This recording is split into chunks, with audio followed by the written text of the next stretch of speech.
You are listening to Boxagon Sports with Abraham Storns Jr., broadcasting the very best in boxing, MMA, and wrestling. Don't forget to like, subscribe, and share.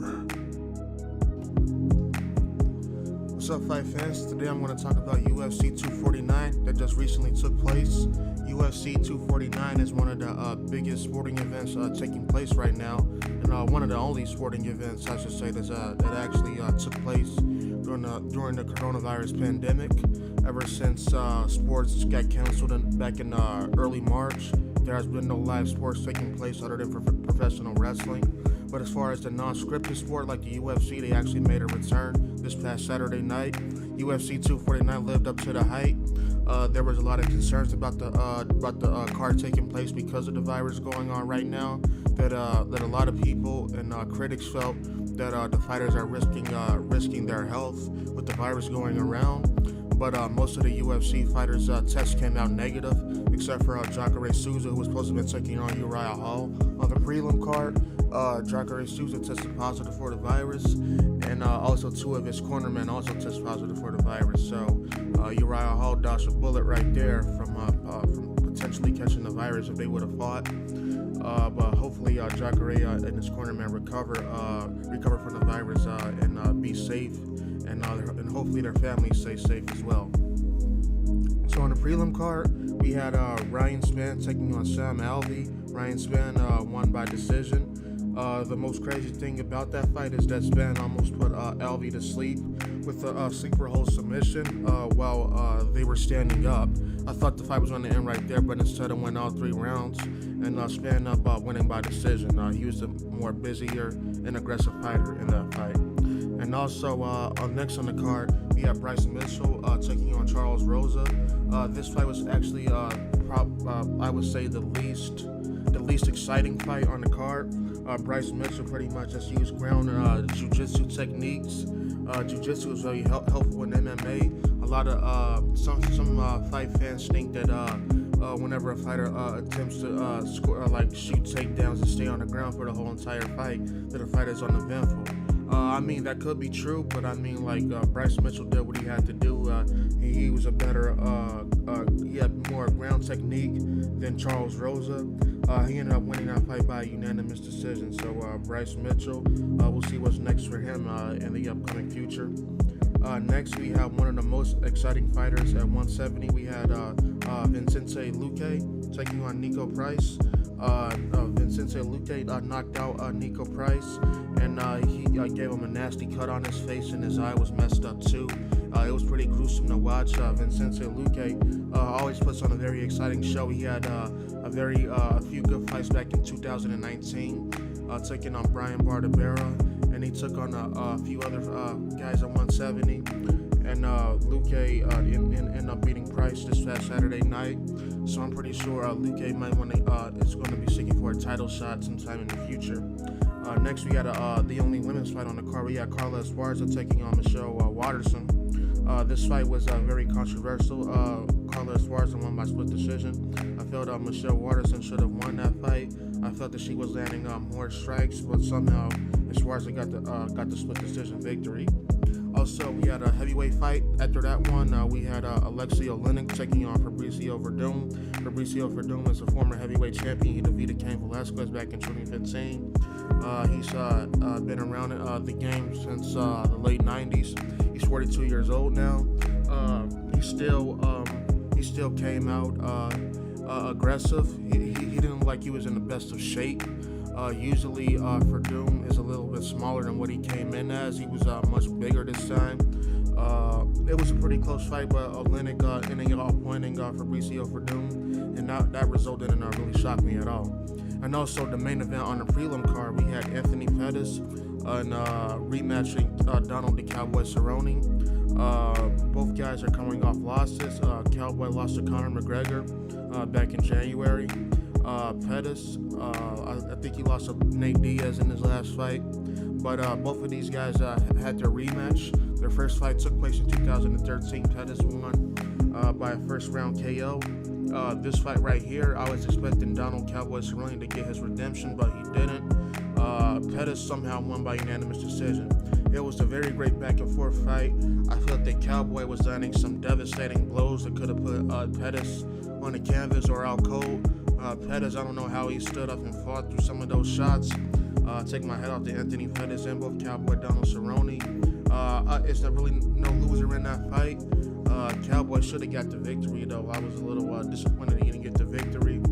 But Cowboy now has four straight defeats on his record because he lost to McGregor in January, now Pettis, and he even lost to Ferguson and Gaethje. So now Cowboy, I'm pretty sure he's going to be retiring. He's been fighting for a long time. He's about to turn 38 years old, and so we'll see what's next for him if he doesn't retire. On the main card, we had the former NFL player Greg Hardy going up against Yorgan De Castro. Yorgan De Castro was undefeated in this fight, coming into the fight with a record of 5-0. Greg Hardy, his record was 5-2 coming into this fight. Greg Hardy lost to Alexander Volkov last year, but Greg Hardy still did very exceptionally well in the UFC. Coming from the NFL, he did very good on Dana White's Contender Series, knocking out a few guys there. And Greg Hardy beat Yorgan De Castro, giving him his first defeat by unanimous decision. It appears that Yorgan De Castro injured his leg during the fight. I'm not sure how he injured it, but it probably could have came from a leg kick or possibly him checking a leg kick. So that was a pretty good fight, actually. And next, we had a featherweight fight between Calvin Kattar and Jeremy Stephens. This fight was pretty back and forth, starting off like I predicted it to be. My prediction was actually right. I said Calvin Kattar was going to beat Jeremy Stephens, and he did beat Jeremy Stephens. It was a pretty gruesome KO. Calvin Kattar landed an elbow to Jeremy Stephens, sending him straight to the canvas. And he landed another elbow right when Jeremy Stephens hit the canvas. Like, he jumped right on top of him and hit a few more punches in the elbow. And Jeremy Stephens just bleeding all over the place. It was a mess. And Jeremy Stephens didn't even get up right away. He took a few seconds to recover, and they ended up getting him up. But that cut was terrible. That was horrific. And next on the card, we had another heavyweight bout between Francis Ngannou and Harienzo Rozenstruik. Both of these hard-hitting African guys are knockout artists. I knew someone was going to get knocked out in this fight. Francis Ngannou came in the fight aggressive. So was Rozenstruik. He came landing some heavy leg kicks. And in 22 seconds in the fight, Ngannou landed a couple of shots that put Rozenstruik out cold. With his head up against the cage, he just put the man out cold. And Ngannou wants a title shot again. He might get a rematch against Stipe Miocic or possibly Daniel Cormier if Cormier doesn't retire fully. Or who else he can even fight Greg Hardy. So Ngannou is a serious threat to everyone in the heavyweight division. He's like a Tyson of MMA, or like another Kimbo Slice or George Foreman. Like his fists are like sledgehammers. It's just like if they land on you, like it's lights out. So Ngannou, that's a pretty scary guy right there. And the co-main event, we had the bantamweight bout between Henry Cejudo, going up against Dominic Cruz. Cejudo is a very fast-paced fighter. He has very good footwork. His kicks are outstanding, and I knew he was going to defeat Dominic Cruz. He ended up winning by TKO. A lot of people thought the stop was kind of controversial because Cruz was actually responding, even though the punches they were somewhat unanswered punches, but Cruz was still moving. It's not like Cruz is out cold. He was only like about 5 seconds out left in the round, so Cruz could have made it out of the round. But before that, there was a huge cut on Cejudo's head from a clash of heads by Cruz and Cejudo. And I thought the fight could have possibly been stopped, but the cut wasn't that bad. Like, ever since the Nate Diaz and Jorge Masvidal fight, I'm always paranoid when the fighter gets cut. Like, hopefully the doctor doesn't make a stupid decision and just cancel the fight over like a little small cut. But Cejudo won by TKO. And the most shocking thing about this fight is that Cejudo retired after this fight. He announced his retirement. I think he's having a child soon. And so he's only 33 years old, and he feels that he's done fighting, said he has nothing else left to do. He's already won the belt of flyweight and bantamweight. So I know Dana White was shocked. I can tell by Dana White's reaction that he was a little disappointed. But he said in the post-fight press conference that he wasn't shocked. Actually, he said Cejudo actually talked to him about retiring. So maybe Dana White wasn't expecting it to come this soon. But Henry Cejudo, it was pretty fun watching him fight again, and I actually love watching his fights throughout his career. So hopefully he has the best time in retirement, and I'm pretty sure he's going to come back and fight again at some point. In the main event, we had Tony Ferguson taking on Justin Gathje. This main event was actually supposed to have been Tony and Khabib, one of the most highly anticipated fights in MMA history. That's attempted to have been made 5 times. You guys know what happened with all of that, with the virus. Even the other times they were supposed to fight, it was just a bunch of injuries.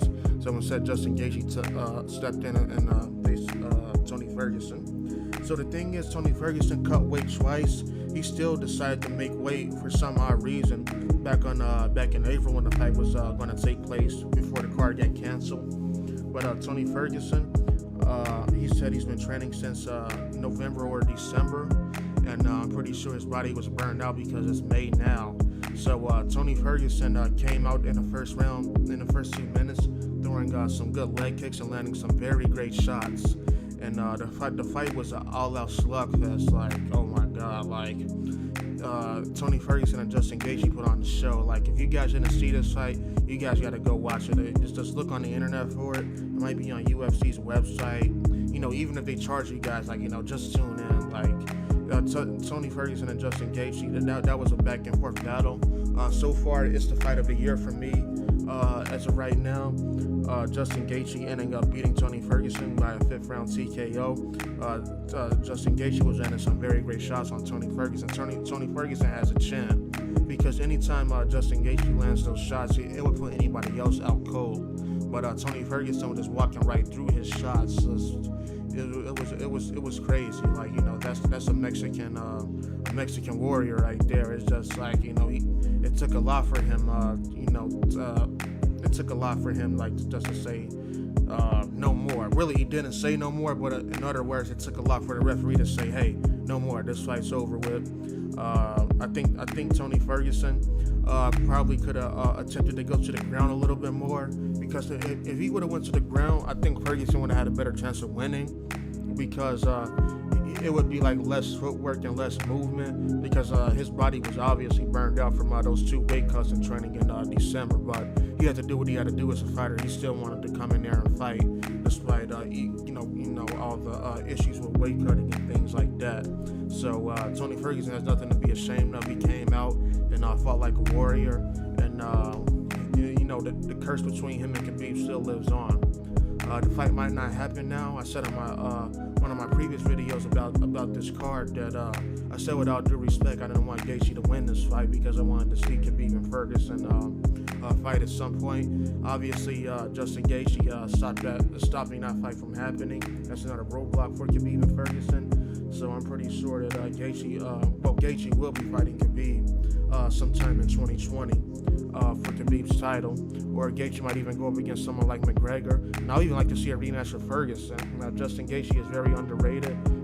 He always has a fight of the night performance, and he's very hard working at what he does. So we'll see what's next for him. All right, guys, thank you all for tuning in. Let me know what you guys thought about UFC 249. Let me know which fight was your favorite on the card. Let me know in the comments. Don't forget to like, subscribe, and share. Thanks for listening to Boxagon Sports with Abraham Storns Jr., broadcasting the very best in boxing, MMA, and wrestling. Don't forget to like, subscribe, and share.